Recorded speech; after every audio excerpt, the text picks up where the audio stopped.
Gente, bom dia. Roberto, rapaz, dando a sequência aí, né, gente, período de junho, meio São João, meio licor e tal, mas aí a gente retoma as nossas gravações a todo vapor, com todo o gás, a equipe aí mais do que animada, e a gente consegue trazer aqui um monstro sagrado da Bahia, né? É verdade.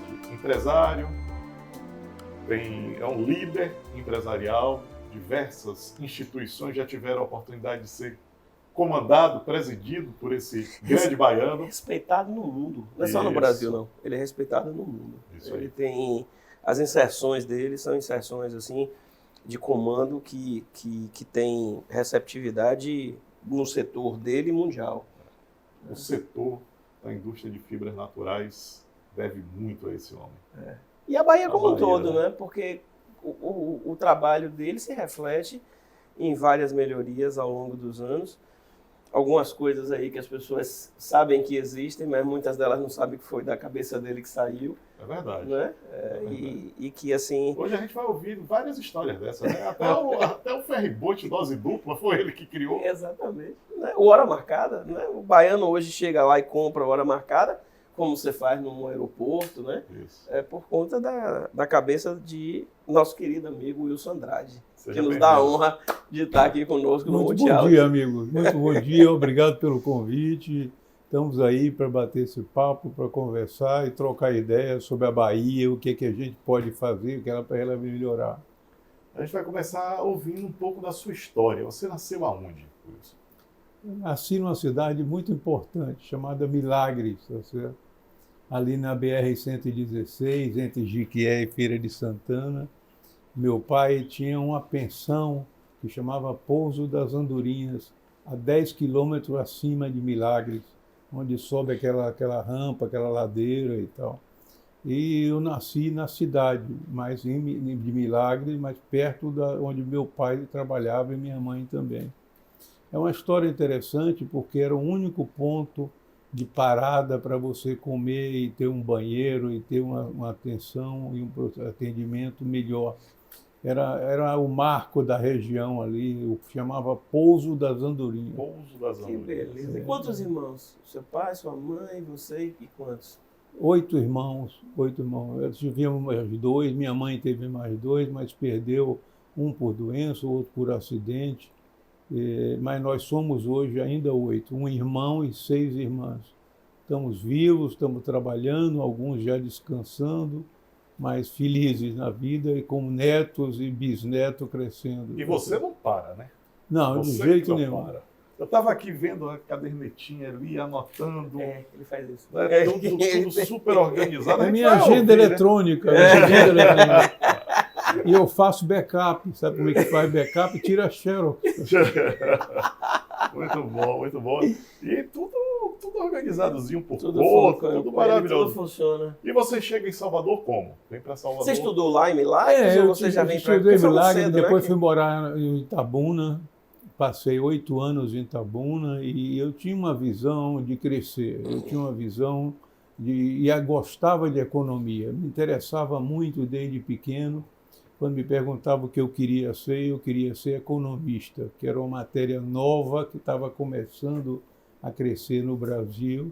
Isso no ano de 63, eu vim para Salvador, morar numa pensão, tinha família aqui, tinha primos aqui, que me ajudaram também, mas eu morava numa pensão na Saúde. Quantos anos você tinha? Desci a ladeira, 13 anos e meio. Você veio sozinho? Fui sozinho para cá, para Bahia, para buscar trabalho e encontrei uma oportunidade de um primo que trabalhava no Grupo Coelho e comecei a trabalhar na empresa a partir de boy. 15 anos depois deixei a empresa já como diretor e tal. Mas é uma experiência de aprendizado. E eu passava ali na frente da associação comercial, aquilo era como se fosse o Palácio do Papa, tá certo? Só as famílias tradicionais e hierárquicas que tinham acesso e tal. E eu sempre que fiquei curioso com aquilo, tá certo? Eu disse, um dia eu vou entrar aí.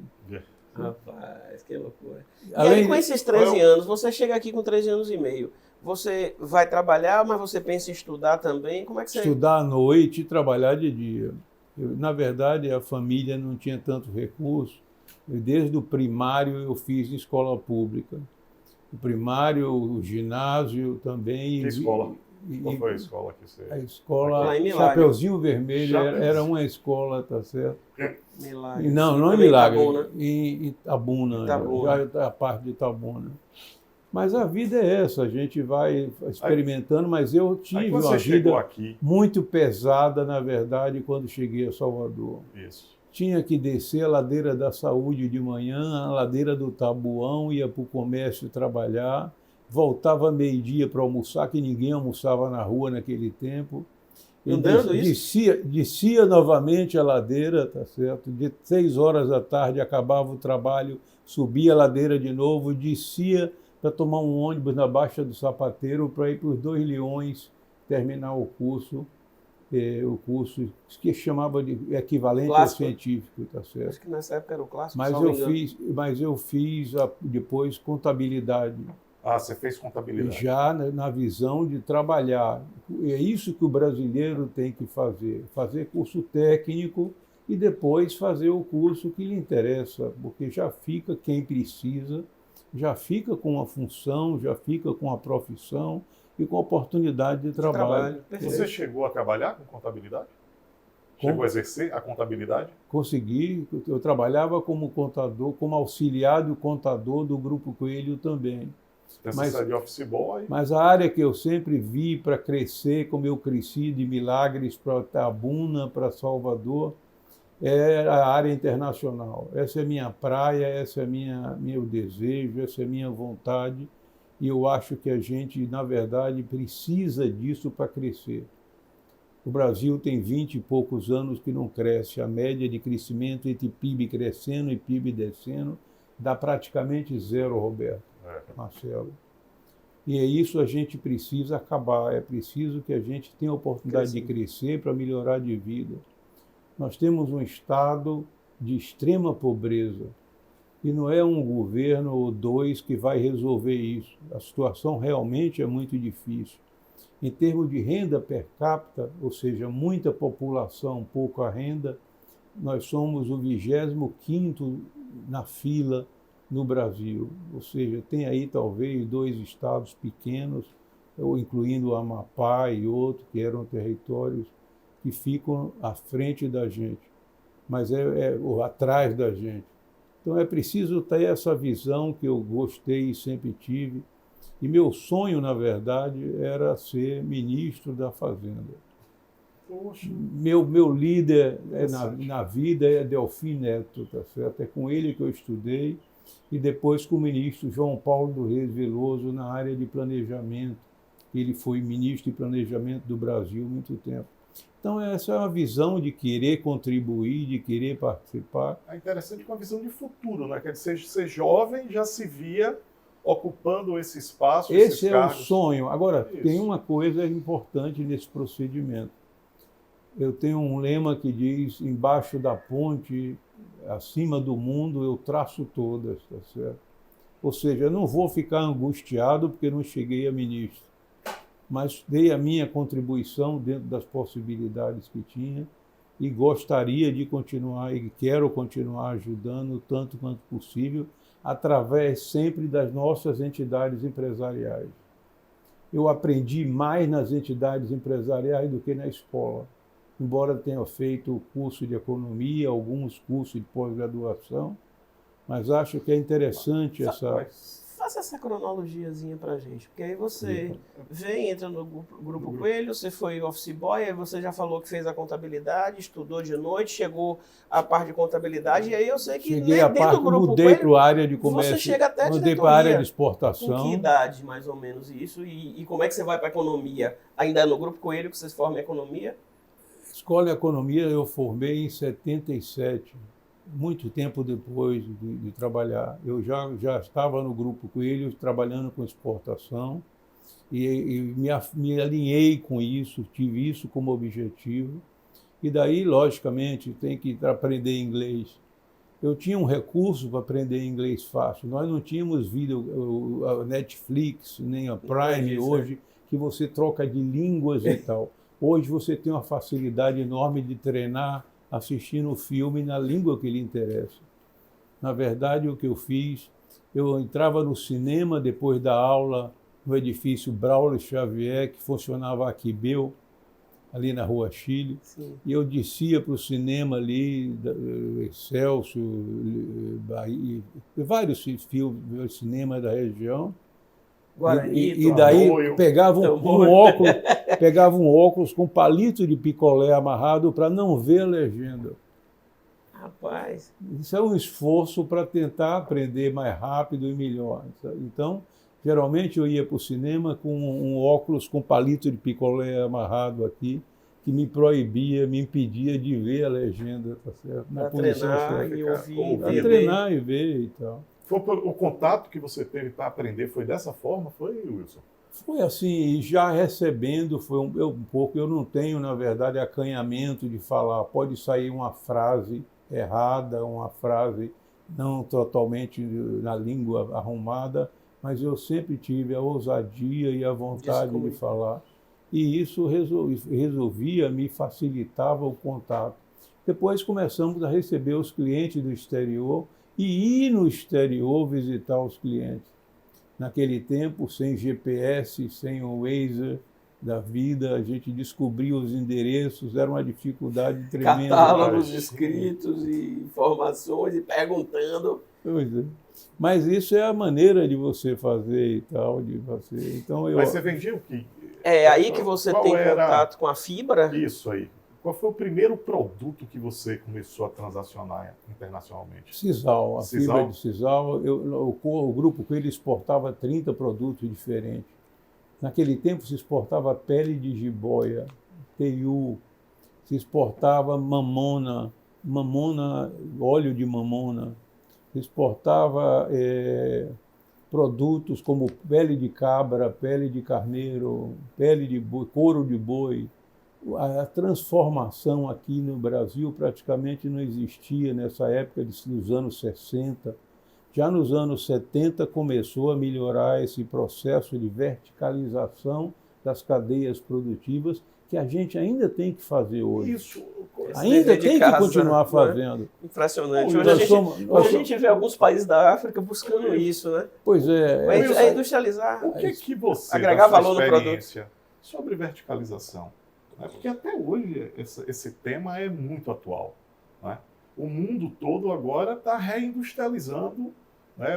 A visão do Grupo Coelho, Roberto, era muito isso, era crescer e desenvolver com tecnologia. Então o Grupo Coelho exportava o caroço de mamona, depois o óleo de mamona e depois produtos derivados de mamona. Nós exportávamos cera de carnaúba, comprada na região do Nordeste. O Grupo Coelho chegou, foi minha escola principal, chegou a ser o maior grupo do interior do Nordeste. Tinha apoio da Sudene naquela época, tinha apoio do Banco do Nordeste já, e ambos criados pela cabeça de Rômulo Almeida, aqui da Bahia, que era também uma das pessoas que eu até hoje admiro muito, pela sua capacidade de planejar e de construir e convencer empresários a entrar nos projetos. Então, são coisas de vivência que nos enriquece e nos dá experiência. Mas, voltando à verticalização, Sim. é preciso, nós somos o segundo maior exportador de algodão, produtor de algodão de qualidade. Isso. Nós estamos exportando algodão para o Egito. Algodão de fibra longa, né? De fibra longa e de qualidade. E mais uma coisa, ele já é colhido com a cor que você deseja. A Embrapa ajudou a desenvolver o algodão, que ele já sai azul, que ele já sai cor-de-rosa. Você não precisa tingir, colocar tinta e, às vezes, produtos não biológicos no processo. Mas por que nós não exportamos mais tecido? Por que nós temos medo da indústria da China vendendo confecções aqui? A tal das blusinhas, que tanto se fala da lei das blusinhas agora, que está se proibindo, cobrando imposto. Exatamente. Remessa conforme. As importações até $50 voltam a ser taxadas, tá certo? Mas por que esse receio, esse medo, se a gente pode fazer a mesma coisa?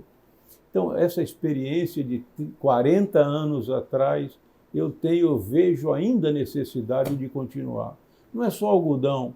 O sisal a gente exporta metade da quantidade exportada, 80 mil toneladas por ano, a gente exporta em forma de matéria-prima.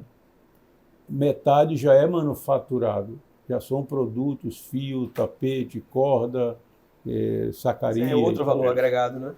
Já com valor agregado. Mas nós precisamos continuar. No sisal mesmo, a gente usa, parece que 5%, né, do que a gente poderia usar da folha colhida. Da folha colhida. Esse 5% é fibra. Nós temos aí mais 15, 20% de mucilagem, a massa verde que sobra na hora do desfibramento, na máquina de desfibrar.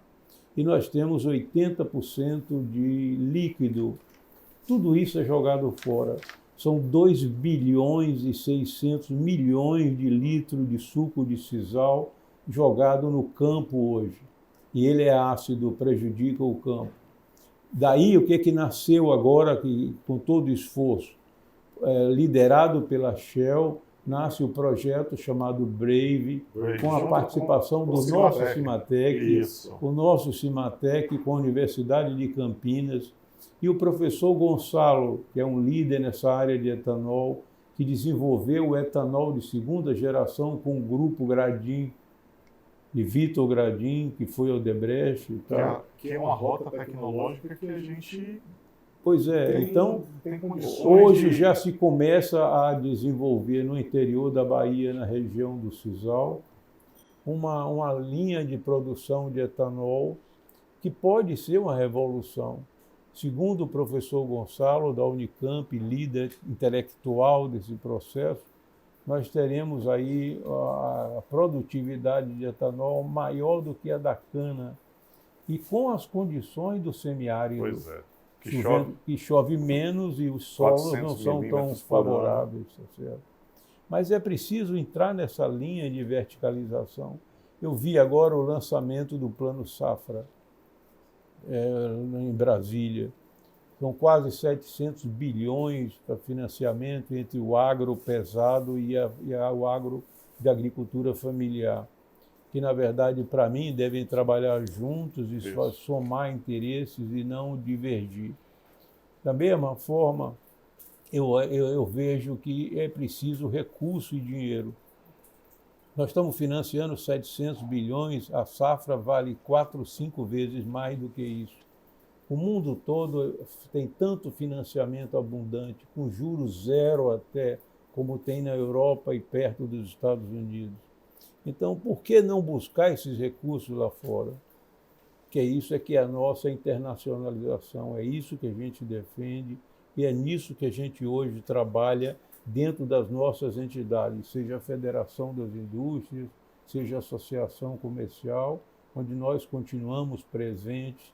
A ideia e o projeto é esse: abrir as fronteiras, certo? Há um grupo liderado aí, quem sabe, pela BIMAC, para não importar máquinas, que eles não conseguem produzir a máquina aqui e querem barrar as importações que a gente precisa fazer.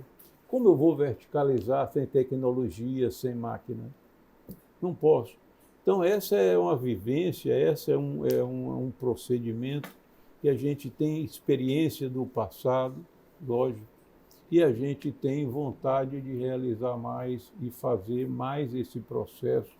Como vamos ter uma reunião na semana que vem na Federação, junto com a Apex, que é a Agência Brasileira de Promoção de Internacionalização, com a CNI, liderada hoje pelo nosso amigo Ricardo Alban, e tem a sua participação também. Grande diretor de Relações Institucionais diretor de Relações com o Brasil todo. O Brasil inteiro. E a gente, só aproveitando essa fala... Aí já vai o recado para a CNI. Pois é, já vou levar o convite pessoalmente.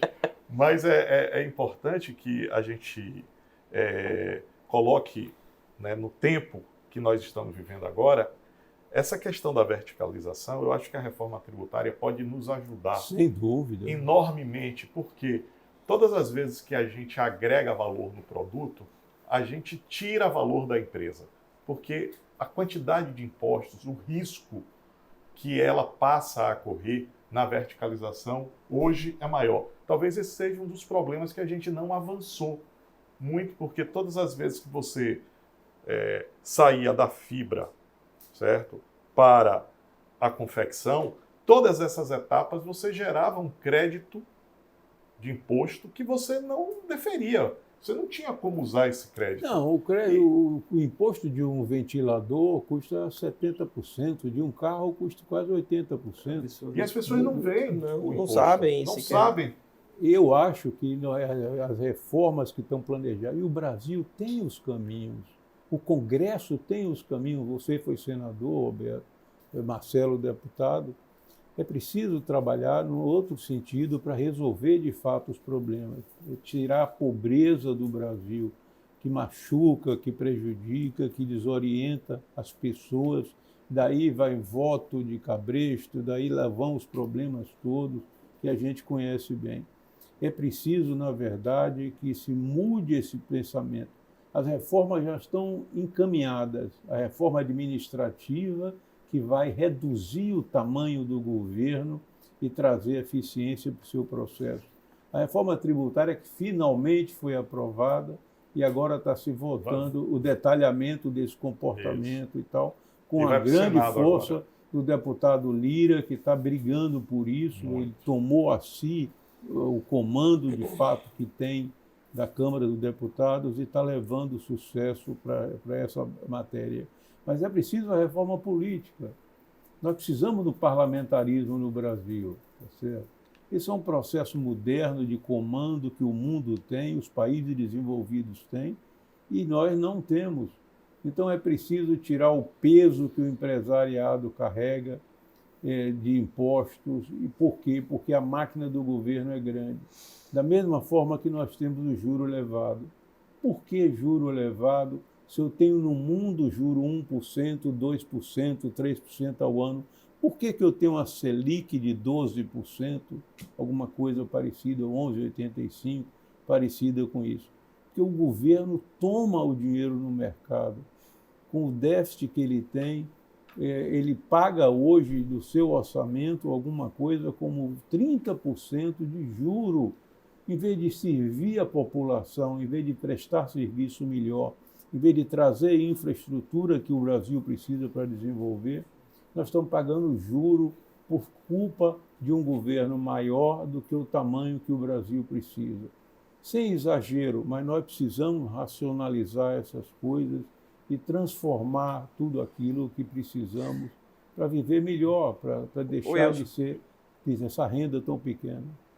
Veja bem, você demonstra, a gente acaba passeando e o seu conhecimento é tão profundo e as suas inserções são tão profundas que a gente acaba... Mas eu não quero desorganizar. Não vai desorganizar não, porque tudo que você coloca é fundamental. Mas aí, assim, só para a gente seguir essa cronologia aí, né? Porque você aí, quando você sai do Grupo Coelho, na verdade você chega à diretoria do Grupo Coelho, né? Já com essa visão de mercado internacional, né? Você adquire, você estudou, você formou, né? Você chegou lá num nível, aquele menino que sai de Milagres e chega aqui com 13 anos de idade, né? Para realizar seus sonhos, vamos dizer assim, com toda a dificuldade do mundo. No caminho do ministério. E aí você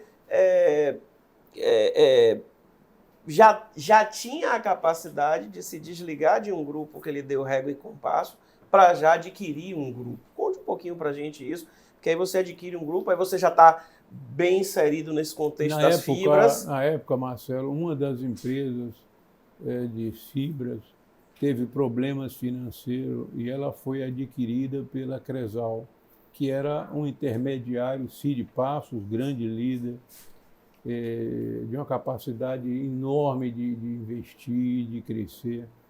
Ele comprou essa empresa. Essa empresa se chamava J. Bandeira, de uma família tradicional do sisal. Naquele tempo tinha Teócrito Calixto, rei do sisal. Naquele tempo você tinha Luiz Campelo, outro rei do sisal.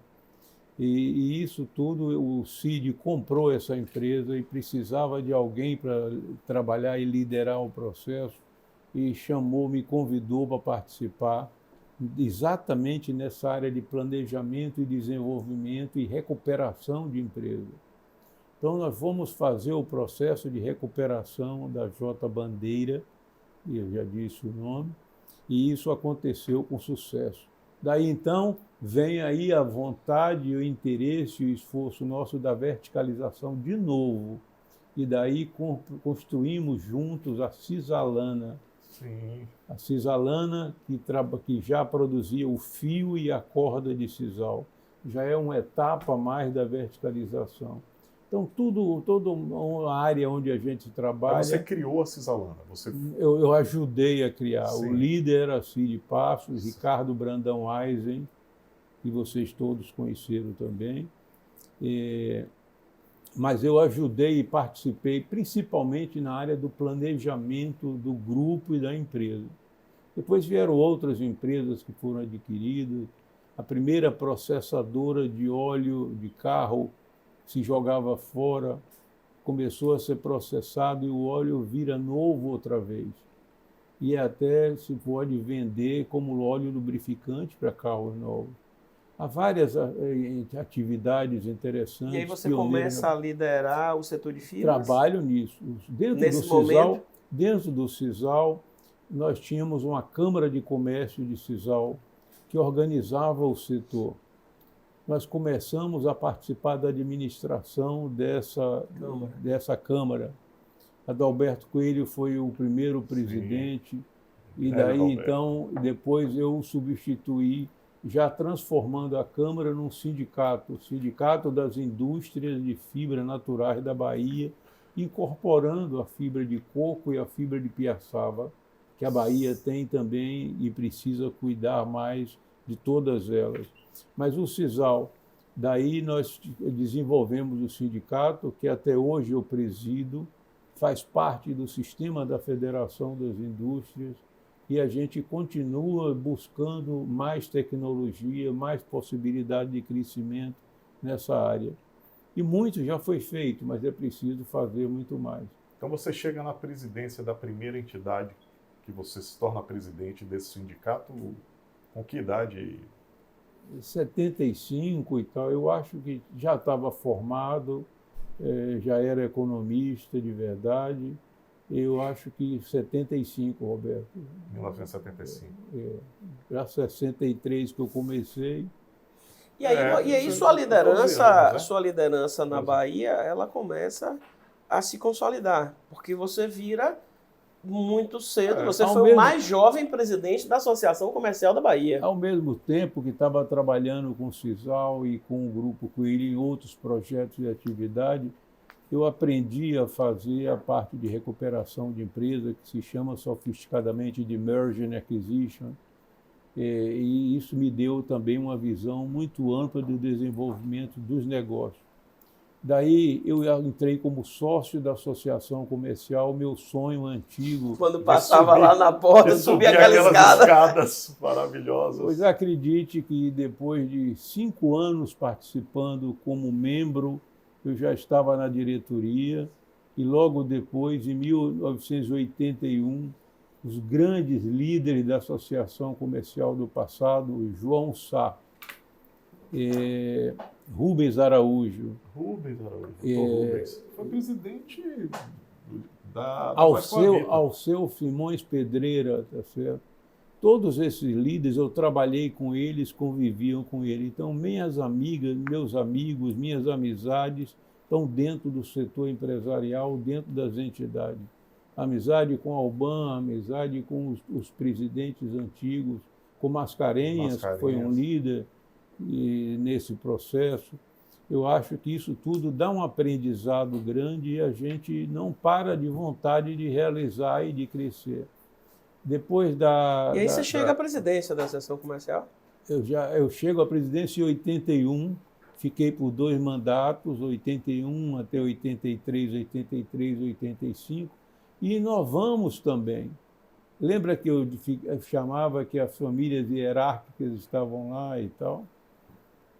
A primeira coisa que eu fiz foi chamar e criar e sustentar as associações de bairro e botar todos eles dentro da associação comercial. Associação da Baixa do Sapateiro, Associação do Comércio, Associação da Liberdade, de Comerciantes da Liberdade. Eu entendia, e como entendo hoje, e o Paulo Cavalcante, presidente atual, líder da nossa casa, tem essa visão também, está trabalhando com isso, é trazer e proteger e ajudar o desenvolvimento do pequeno empresário. Através de quê? Da defesa da legislação, seja da reforma tributária, seja de outros, para tirar a carga pesada, e o governo precisa se acertar para não ter essa necessidade de tantos recursos. O recurso tem que ser para investimento. Nossa capacidade de investimento pública e privada é muito pequena. Muito baixa, sem dúvida nenhuma, porque gastamos mais com orçamento errado. Prestamos um serviço que não é de tanta qualidade como devia ser, para trabalhar com isso. Então, é importante dar essa visão de que o pequeno é importante no processo. O governo tem programas interessantes, o programa do MEI tem alguns incentivos no Simples Nacional, tem alguma coisa boa, mas é preciso fazer mais. E essa incorporação, essa visão de integração da cadeia toda é muito importante e significativa. É um caminho de agir.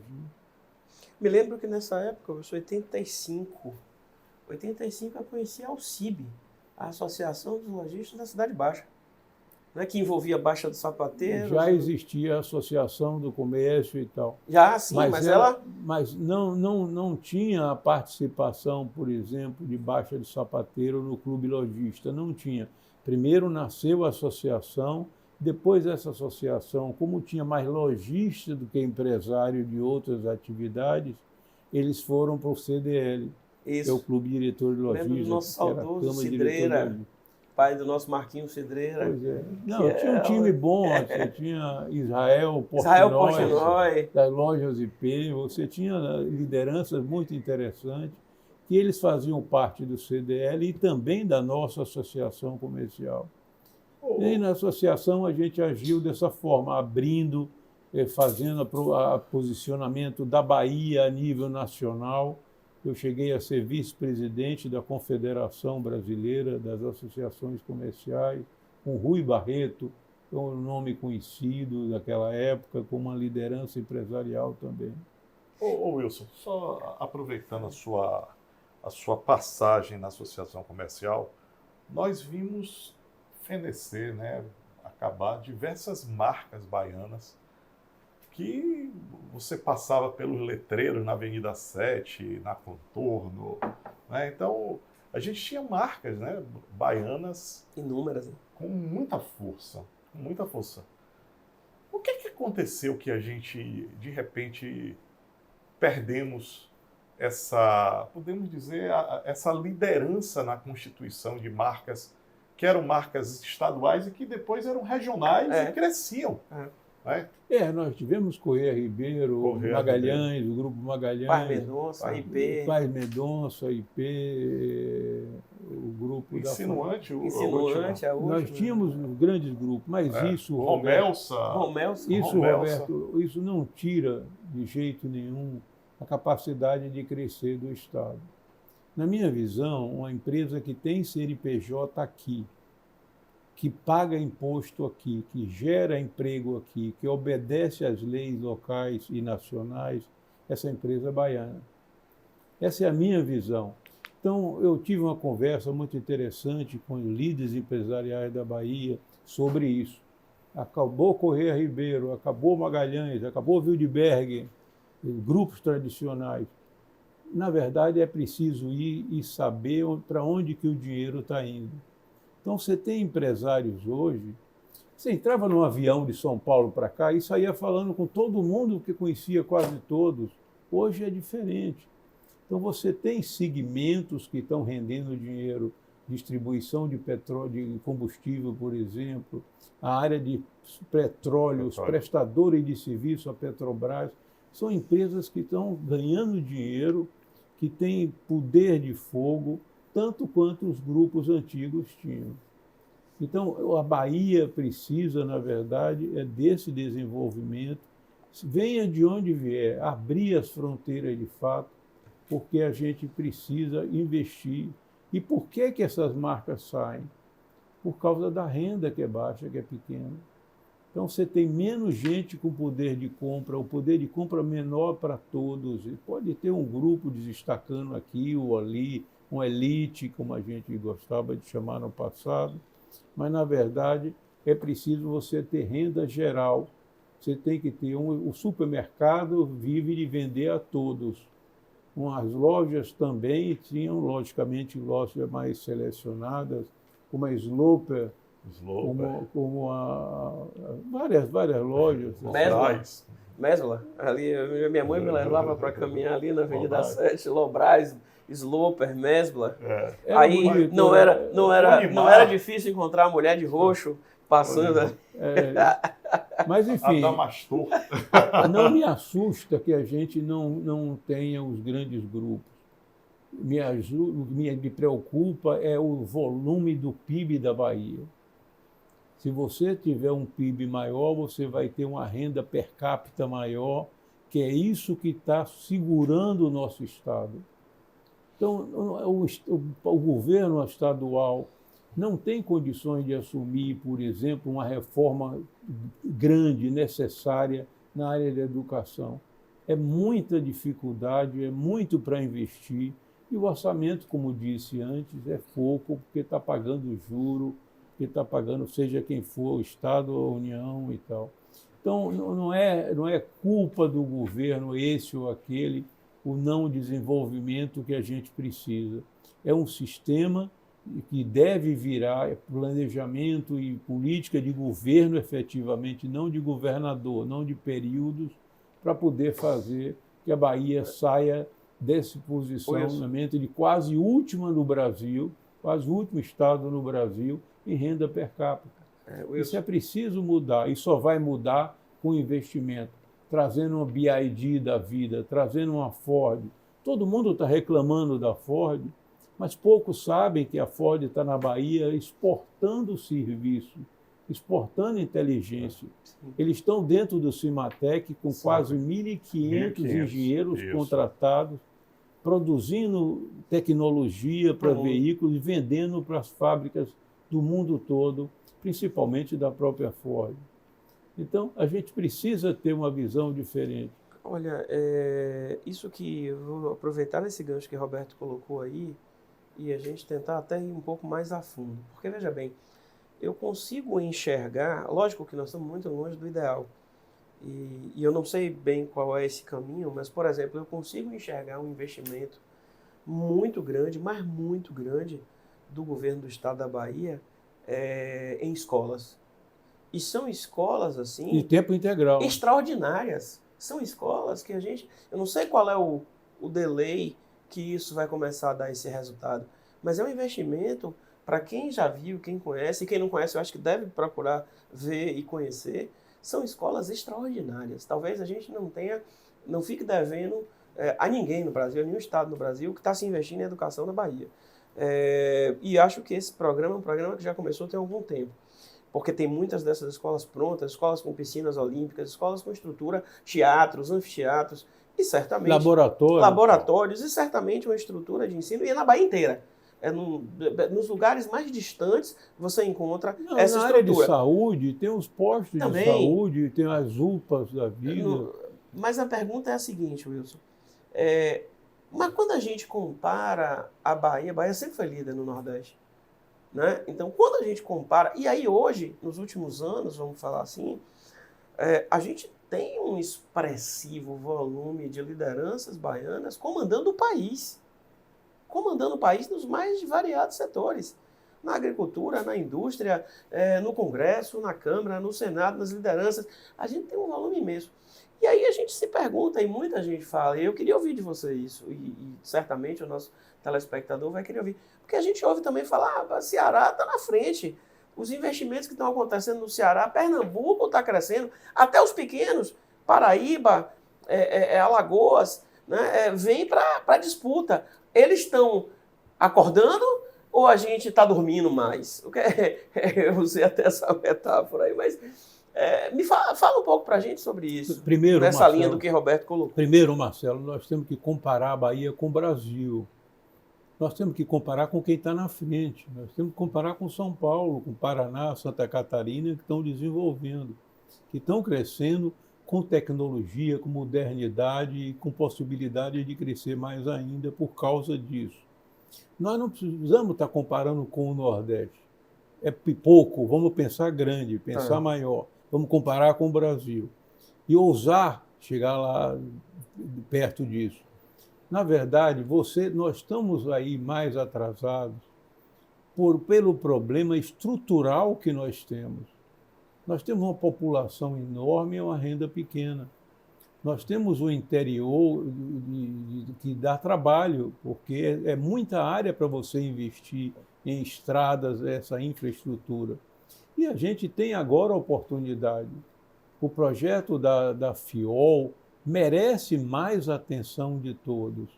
É um projeto que corta a Bahia com a logística barata, competitiva, de leste a oeste, com um porto projetado e que, se não sair o porto ou demorar de sair o porto, vamos para o Porto de Malhado, o Porto de Ilhéus, que já está de novo recebendo investimento. Mas essas lideranças, que eu digo, elas têm que cobrar. Porque, por exemplo, lógico, eu vi você mesmo criticando recentemente a duplicação da 101 na Bahia.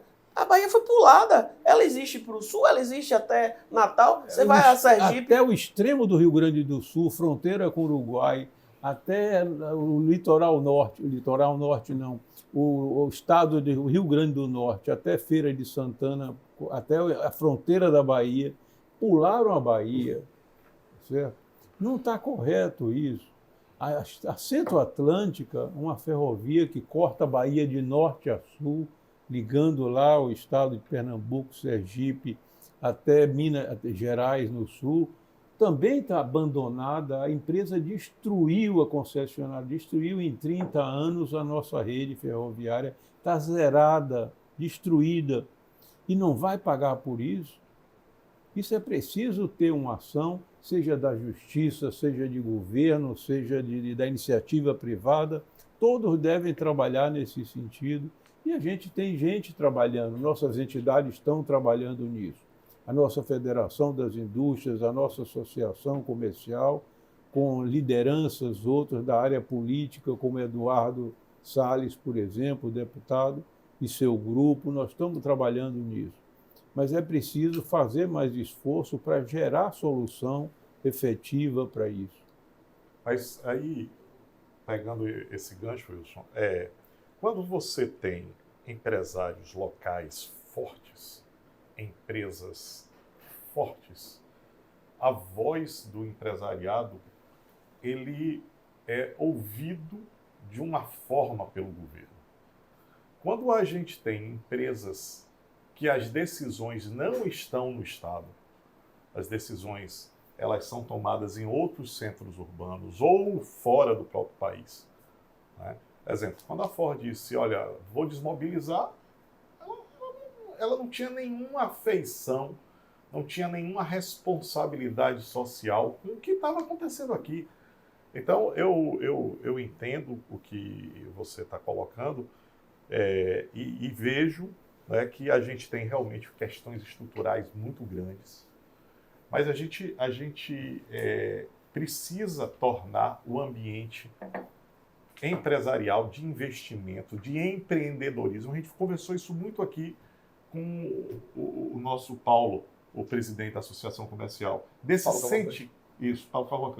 sentimento de empreender. Eu acho que o Estado ele precisa, né, e aí Estado que eu digo são prefeitos, políticos, nós todos precisamos construir um ambiente com mais vigor empresarial, porque é o emprego que é gerado, é o imposto que é gerado e a decisão, né, desses investimentos. Então, eu acho que você faz uma avaliação muito boa sobre essa questão. Eu respeito o seu ponto de vista, Roberto, mas eu acho que um grupo maior de empresários é maior do que um empresário forte, tá certo? Eu acho que ambos devem conviver e existir.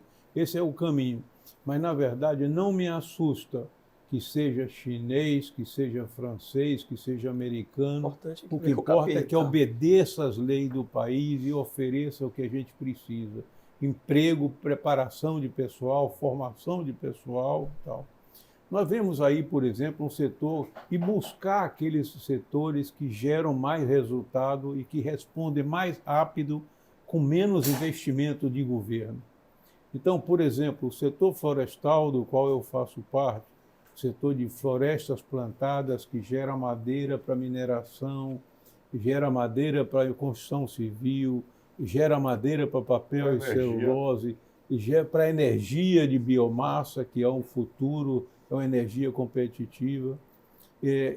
Esse setor tem possibilidade de crescer rápido. E nós temos ideias e estamos trabalhando com o governo do Estado, como outros estados já fizeram, um plano de ampliação dessa área plantada e da capacidade de transformação dessa madeira. Não cabe mais, lá vem a verticalização das cadeias produtivas. Nós não vamos vender tora de madeira, nós vamos vender produtos intermediários e finais que substituem também, lá vem o meio ambiente, que substitui os produtos fósseis de petróleo. Então, por que a sacola plástica se eu posso ter uma sacola de papel com a resistência que eu preciso, graças à pesquisa do desenvolvimento industrial? Então, são setores que dão e geram a resposta rápida e mais um setor que não tem dificuldade de arrumar crédito internacional e tem alguma capacidade de investimento. Então, é preciso trabalhar nessa linha de trabalho. Eu acho que temos que conviver bem, empresário grande, pequeno, mas organizado. O pequeno organizado tem a força de 3 ou 4 grandes também. Isso é fato. E é nisso que a gente tem que pensar. Atrair investimento para poder gerar emprego, diminuir a pobreza. Daí, então, o esforço do Estado vai ser maior, a capacidade do Estado de investir será maior. Educação, saúde, segurança e outros itens que nos interessam. Você aí se destaca na área internacional. Você, além de fazer a gestão dessas instituições ligadas à fibra, a nível estadual, nacional, e gerir essas empresas, né, você se destaca internacionalmente, né? Mas antes de você falar, você tentou ser constituinte em 86, naquele momento a conjuntura não era propícia, e eu acho que até sua praia, o objetivo era nobre, que era a Constituição, mas sua praia não era a política, sua praia é a iniciativa privada. Aí doutor Valdir pede para você consertar uma empresa difícil aqui na Bahia. E aí você também, então fala um pouco disso, desse momento, dessa experiência. E depois essa área internacional, porque além de cônsul, você também é príncipe, né? A gente quer ouvir isso aqui ainda. Foi muito interessante, sem dúvida nenhuma. Foi uma experiência fabulosa. A primeira vez que eu participei de uma empresa de governo e o governador me chamou para dizer: você não conserta a empresa, então conserta essa daqui para mim. E eu disse: mas governador, é diferente. Numa empresa eu tenho autoridade para decisão e tal. Rapidez, velocidade e tal, na área privada. Na área pública, eu sei do seu sacrifício, dos seus secretários para tocar projetos e buscar recursos. E naquele tempo nós não tínhamos um racha com o governador, com a liderança de ACM, que não deixava no Senado passar nenhum aval para o governo da Bahia. Então eu arranjei os navios para comprar para o ferryboat, para usar aqui, modernizar o nosso sistema, e na verdade não se conseguia a aprovação, o aval que o Senado tem que dar para esses projetos de internacionalização de recursos públicos e tal. Mas isso tudo a gente teve que fazer como pôde fazer. No dia que eu tomei posse, a imprensa veio me procurar, e na posse mesmo, na eleição da nova diretoria, e eles perguntaram o que vai acontecer com o serviço da navegação baiana do ferryboat. Eu disse: vai melhorar. E eles perguntaram como? Eu disse: não sei ainda. Vai melhorar? Vai. E melhorou. Claro. Tá certo? E teve algumas iniciativas muito importantes. Me perguntaram mais, Roberto. Até hoje. Me perguntaram mais. E eu, qual é a mensagem? Como é que o senhor pensa trabalhar com equipe, formação de pessoal? Eu disse, primeiro, é sagrado, nós vamos usar a equipe da casa, vamos treinar e preparar a equipe, não vem ninguém de fora, eu não trago nem secretária, tá certo? Vamos usar a equipe da casa, e foi um sucesso também. E ele perguntou, e qual é o recado que o senhor daria para a equipe da casa? Eu disse, olha, a turma do cabide, por favor, procure outro guarda-roupa. Tá certo?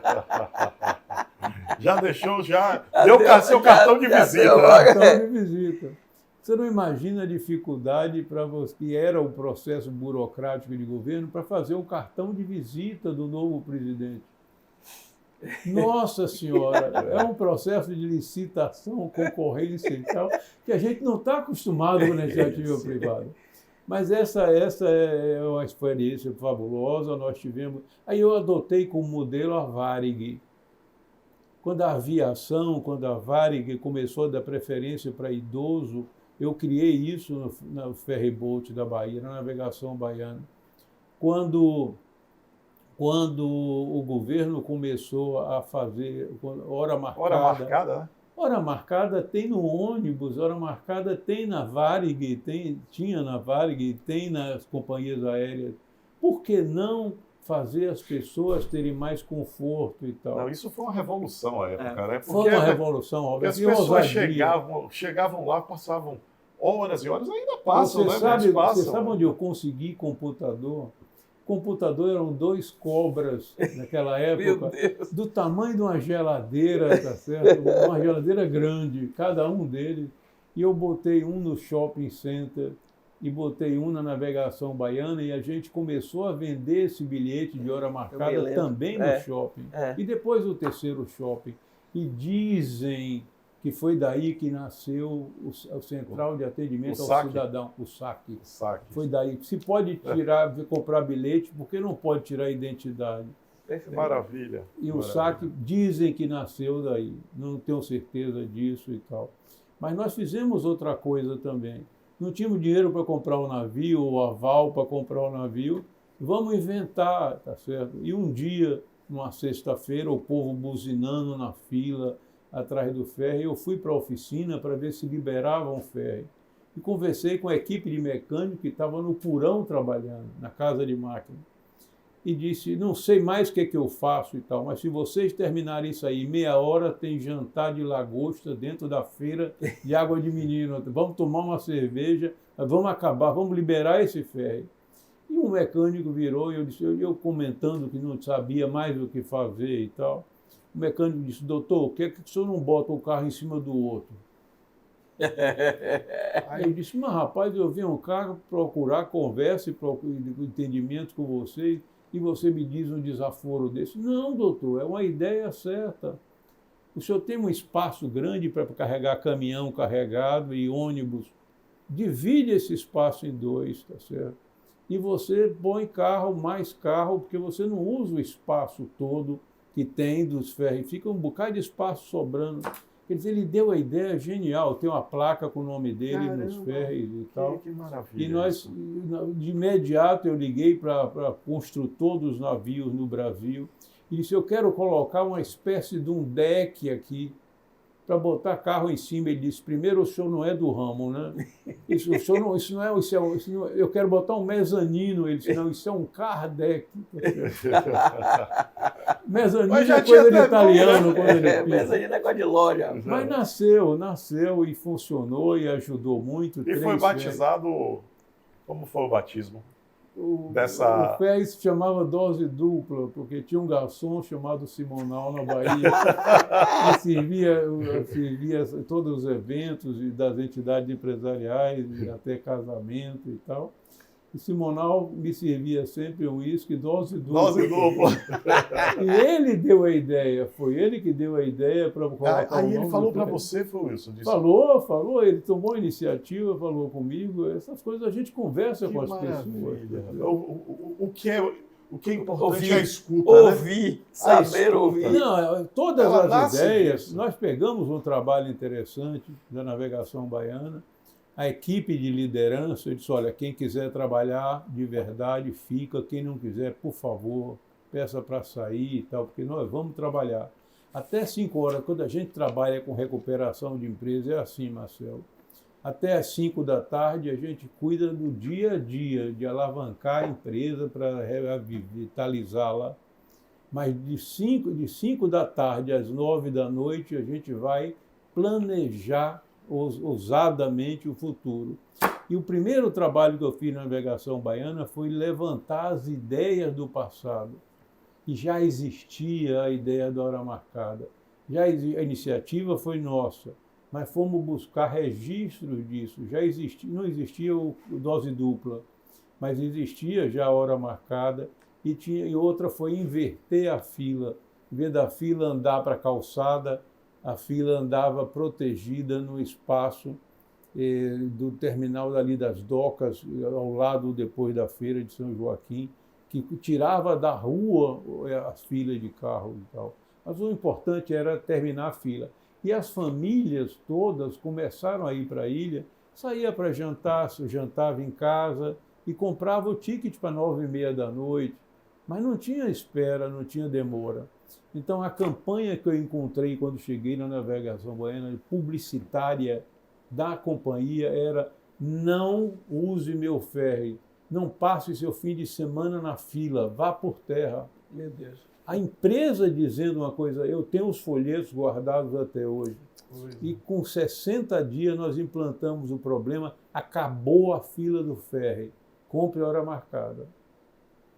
Foi um negócio brutal, uma mudança de comportamento sensacional. Eu me lembro que o governador perguntou: isso vai dar certo? Eu disse: com certeza. Que coisa boa. E o exterior? Isso. Conta aí. Você virou cônsul. Você Sim, tem uma inserção, você preside. O continente africano. E cônsul na África. Cônsul e príncipe. E príncipe. Como é que Ele se torna é cônsul príncipe? na Europa e príncipe na África. Ele já era cônsul. Tanto que aí ele arruma outro Os cônsul. mandatos de cônsul têm idade de limite, até 70 anos, é um acordo internacional da Convenção de Viena e tal. E o cônsul da Finlândia, na Bahia, que prestava um bom serviço, Zé Vieira Nascimento, teve que se aposentar do cargo pela idade avançada. Ele foi cônsul durante quase 30 anos. Então, prestou um excelente serviço ao governo. E o governo precisava de um novo cônsul aqui na Bahia para atender principalmente o meu eleitorado, eu chamo assim, de finlandeses morando aqui, são poucos, 14, 15, não tem mais do que isso. Mas tem as equipes de trabalho que vêm, 300 homens, 200 homens, fazer manutenção, a parada do polo petroquímico em algumas das indústrias, dos equipamentos finlandeses vendidos para cá. E daí esse povo precisa de assistência. Então, para prestar serviço e de relacionamento comercial, cultural com a Tanzânia, essa é a função de um cônsul. E proteger as empresas, ajudar as empresas nesse relacionamento com os locais, governo e iniciativa privada e tal. Então, eles procuram, na verdade, um empresário que tenha ligações com o país deles.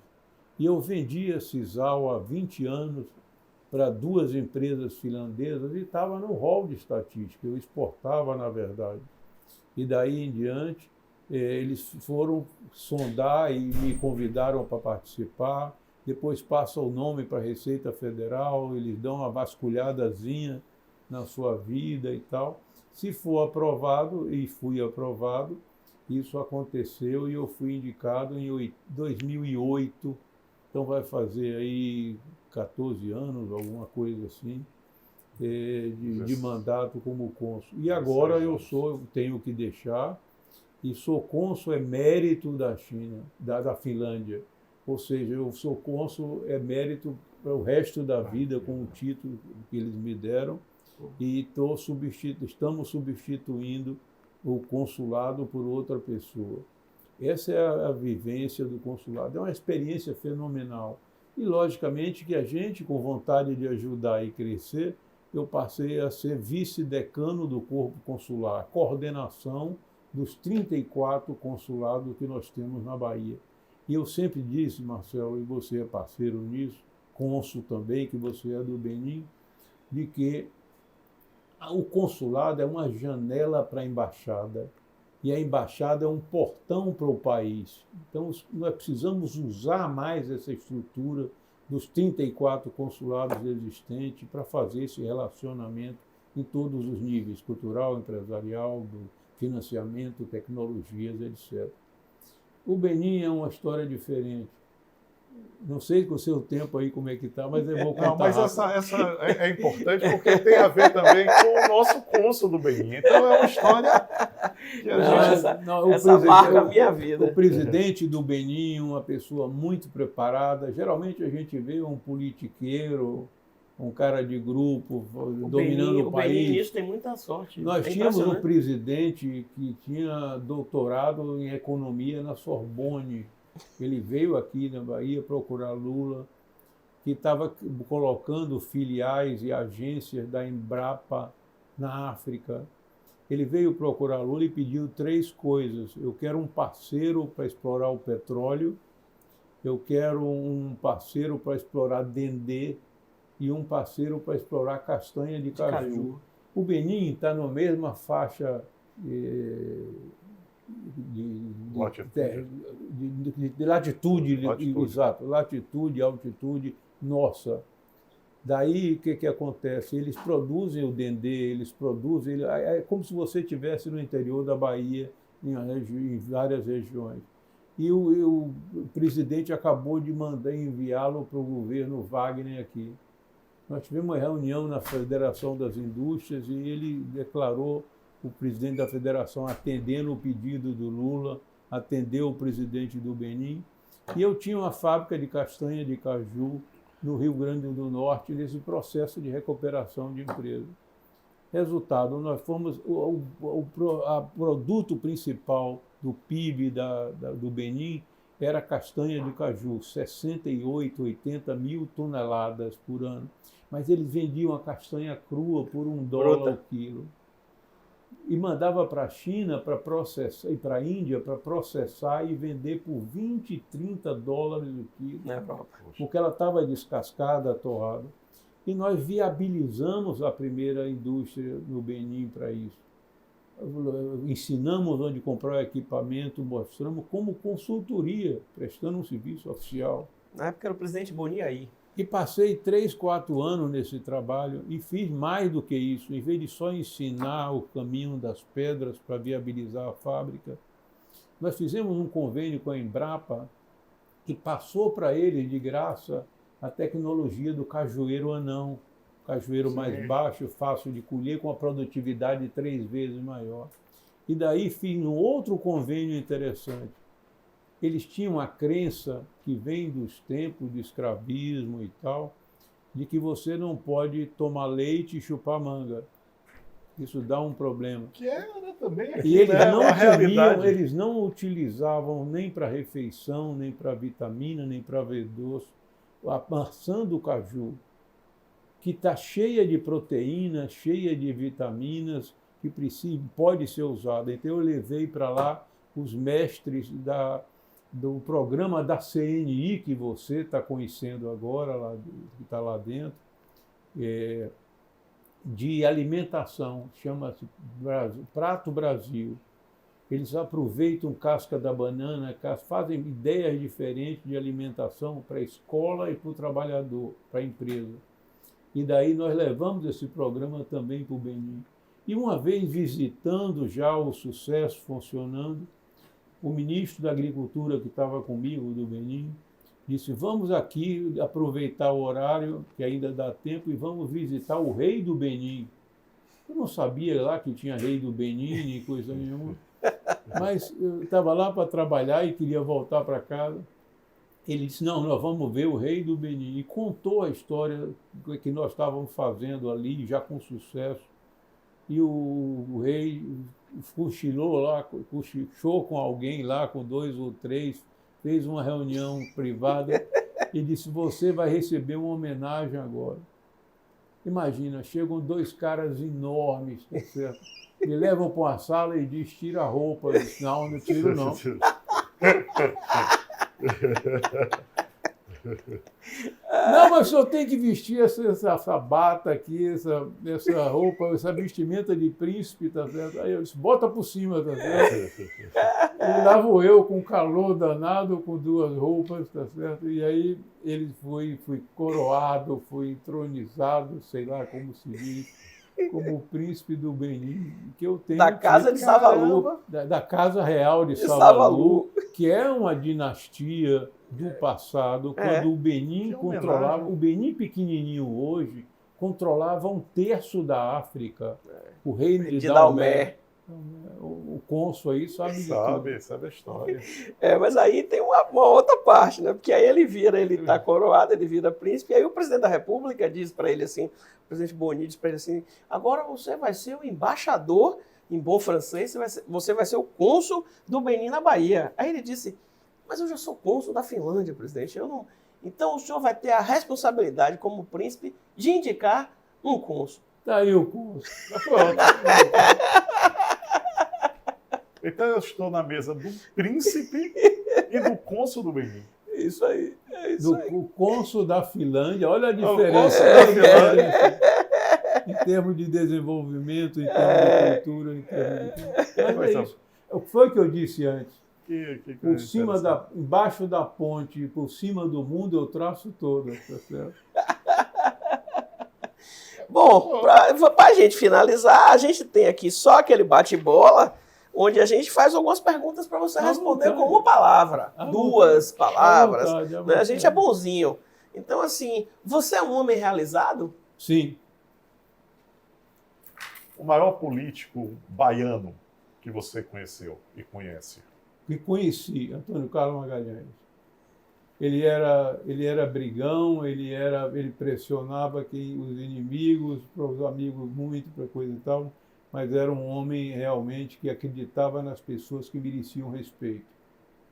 Eu convivi com o ACM, tive algumas disputas sérias com ele. Se eu contar só essa, tomei posse na associação, ele foi lá e fez um discurso bonito para mim. E você é o futuro, e marcamos reuniões mensais para discutir a Bahia. Que ele gostava de ousadia, de gente, de equipe jovem, nova. Né? Ele gostava de jovem. No outro dia de manhã, ele me telefona chamando. Sabe o que aconteceu? No final da solenidade de posse, o jornalista me perguntou como é que o senhor se define politicamente? E eu disse, pelo parlamentarismo, pelo voto distrital e pela alternância partidária no poder. Primeiro mandato de ACM, tá certo? Ele acordou, viu aquilo no jornal. Suspendeu todas as reuniões mensais. Mandou me chamar lá no palácio e eu fui. Ele disse, você não pode ter dito isso. Meu primeiro mandato, você já fala em alternância no poder. É a cara dele. Levi contou essa história. Levi, o grande jornalista, contou essa história na coluna dele. E diz Levi que eu não desmenti. Outro diz que eu desmenti. Eu levei com jeito, tá certo? Mas não foi desmentido de jeito nenhum e tal. Ele ficou zangado, nossa conversa acabou e tal.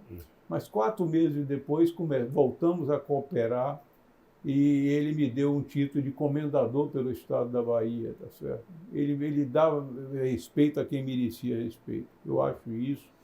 E acho que ele fez muito bom para Salvador, muito bom quando foi prefeito e muito bom para a Bahia como todo. Desculpe.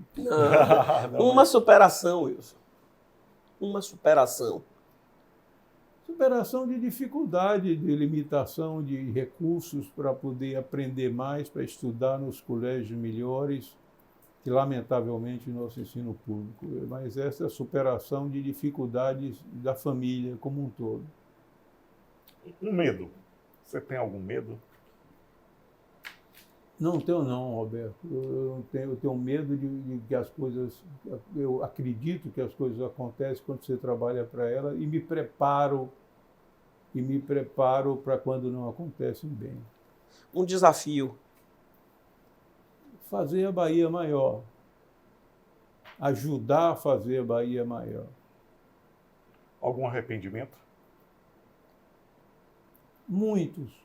muitos. Há pessoas que eu não prestigiei quando devia ter prestigiado, há pessoas que poderiam contribuir mais, até mesmo com o meu próprio trabalho. Esses são arrependimentos profissionais e tal. Na área pessoal, não tenho nenhum. Sua maior virtude?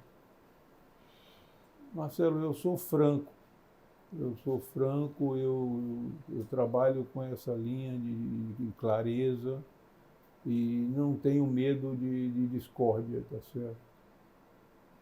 Guarda algum sonho ainda? Muito, ainda quero ser ministro. Ah, isso! Eu ia falar isso. Será que ainda quer ser ministro? Quero ser ministro, mas não estou zangado que não tenha chegado nem a vereador. O que lhe impulsiona, Wilson? A vontade de fazer, tá certo? Eu já tenho alguns anos de idade, algumas décadas de idade, vamos contar assim, não tenho receio do futuro, eu tenho um reconhecimento muito grande pelo organismo humano. Qual é a máquina que dura 70 anos? Qual é a máquina que dura até mais? E o nosso organismo Já se fala em 100, né? tem essa complexidade inteira e funciona bem. E quando aparece uma dor nas costas, a gente fica reclamando, estou ficando velho. Eu acho que é uma injustiça com o organismo humano. Tem algum hobby? Tenho, Roberto. Um deles é trabalhar. O segundo é participar das entidades que, além da responsabilidade da função, para mim é um hobby também. Para mim é um prazer, é uma alegria. Ajudar a construir, administrar ou recuperar uma entidade ou fazê-la crescer mais. Um momento inesquecível. Como? Um momento inesquecível na sua vida. São momentos decisivos quando você, por exemplo, decide mudar caminhos, rotas, por exemplo, deixar o Grupo Cresal com todo o prestígio e amizade que eu tinha com a família Coelho como um todo e os colegas de trabalho, e entrar numa aventura nova de recuperar uma empresa. Também são momentos que você reflete e tem que tomar cuidado e a decisão certa. Bom, vai ter um momento aí que o Roberto vai lhe dar uma lembrança. Oba! Para que você Com lembre certeza, sempre desse momento. Para que você possa tomar um chá, lembrar um do café. Multidiálogos. Olha aí, com nome, com tudo. Personalizado. Multidiálogo. Parabéns a vocês pelo trabalho que estão fazendo, tá certo? Eu acho que é bom discutir e ter um pouco de divulgação daquilo que se pode aproveitar. E, logicamente, que a gente tem essa sensação de crescer em responsabilidade, em compromisso, principalmente com o nosso Estado, mas com o Brasil como um todo. A gente Pra quer fechar, guardar as histórias dos bons baianos. Isso. A nossa ideia é E essa. você é um dos bons baianos, né? E aí a Nos gente... orgulha muito. E para a gente fechar, né, dizendo da sua importância, né, cargos na ONU, representações em Roma, na Europa, influência nas fibras. Ele hoje ainda o Wilson ainda hoje, foi o mais jovem presidente da Associação Comercial e é presidente do Conselho da Associação Comercial, né? Eu tenho orgulho de dizer que sou liderado de Wilson lá na Associação Comercial, sou membro do Conselho Superior, com muita humildade, onde é presidido por esse craque, esse gênio. E aí, Wilson, para fechar, a gente gostaria que você deixasse a sua mensagem do que você entende. Você ainda tem muito por fazer, mas você também já fez muito. Então, o que você deixa? Qual a sua mensagem para essa juventude, para as gerações que estão para trás, que estão chegando, né? No sentido de que enxerguem um pouco da sua experiência, do que você viveu? A mensagem é uma só, Marcelo. Todos nós temos condição de fazer. Seja você venha dos melhores colégios na sua infância, seja você tenha colégios públicos que não são tão preparados, não dão um bom atendimento às vezes. É preciso que isso mude, que a gente tenha o que a Finlândia tem, um programa de educação e desenvolvimento das pessoas, onde o porteiro do prédio o filho do porteiro do prédio vai por mesmo colégio e primário, técnico e universitário, com as mesmas possibilidades de crescimento que o pequeno e o grande têm, ou seja, é igualitário nessa área. Educação na Finlândia, de alto nível, é universal, serve para todos e é gratuita para todos. Então, sem a dificuldade do vestibular, sem a dificuldade que se cria, que nós temos no Brasil de limitação. Então, todo mundo pode fazer e crescer, independente das dificuldades que teve ou que tem. Então, eu acho que todos devem trabalhar, fazer um esforço, porque muito é suor. O resto é vontade para poder ter coragem de suar. Tá certo? É transpirar muito. Muito. E inspirar e também. ter uma visão de querer ser alguma coisa, de querer ajudar de fato. E crescer pessoalmente, profissionalmente e tal. Pensando em si, na família e no Estado, pensar em tudo, de melhoria para todo mundo. Mas para isso é preciso muito esforço, é preciso muita dedicação e a vontade de fazer. E não se decepcionar, nunca desistir. A gente tem entidades com dificuldades, com outras com menos dificuldade, mas estamos sempre insistindo em tentar fazer o melhor. Muito obrigado, Luiz. Muito obrigado pela oportunidade.